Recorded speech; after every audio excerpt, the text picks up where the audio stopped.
মুক্তিযুদ্ধের নামে মুজিববাদ চাপিয়ে দিলে কঠোরভাবে প্রতিহতের হুঁশিয়ারি দিয়েছেন এনসিপির আহ্বায়ক নাহিদ ইসলাম।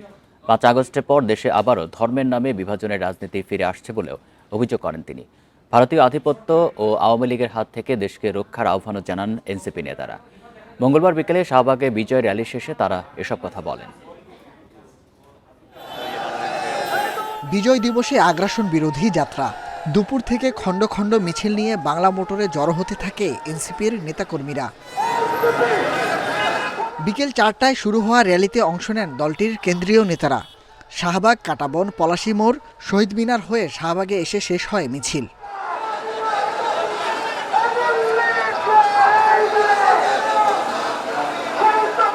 শাহবাগের র্যালি শেষে এনসিপি নেতারা বলেন, ভারতীয় আধিপত্য ও আওয়ামী লীগের হাত থেকে দেশকে রক্ষা করতে হবে।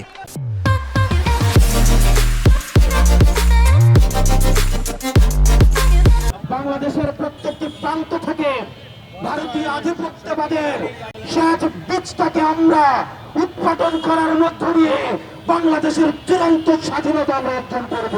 যারা যে প্রধান ইলেকশন কমিশনার রয়েছেন তাকে একটি সুপ্রিম জুডিশিয়াল কাউন্সিলের মাধ্যমে জবাবদিহিতার আওতায় আমরা দাবি জানাচ্ছি।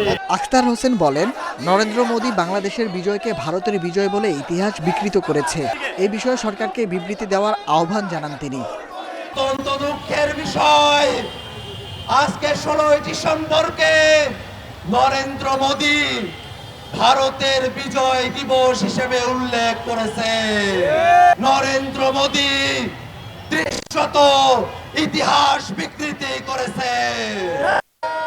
বাংলাদেশের জন্মের মুক্তিযুদ্ধের নামে মুজিববাদের রাজনীতি চাপিয়ে দিলে তা প্রতিরোধ করা হবে বলে জানান নাহিদ ইসলাম। মুক্তিযুদ্ধের নামে যদি মুজিববাদের আকাঙ্ক্ষা, মুজিববাদের চালনীতির আকাঙ্ক্ষা বাংলাদেশের উপর চাপিয়ে দেওয়া হয়, তা আমরা কঠোরভাবে প্রত্যাঘাত করব। আমাদেরকে আমরা রক্ষা করেছি। ইনশাআল্লাহ বাংলাদেশকে যারা আঘাত করতে চায়, যারা আমাদেরকে ভয় ভীতি দেখাতে চায়, তাদেরকে আমরা আমাদের নিজেদের ঐক্যের শক্তি দিয়ে প্রতিহত করব। ওসমান হাদির আগ্রাসন বিরোধী লড়াই অব্যাহত থাকবে বলেও জানান নাহিদ। আমাদের দ্বিতীয় কর্তব্য হচ্ছে নাহিদ কামাল, ইন্ডিপেন্ডেন্ট নিউজ, ঢাকা।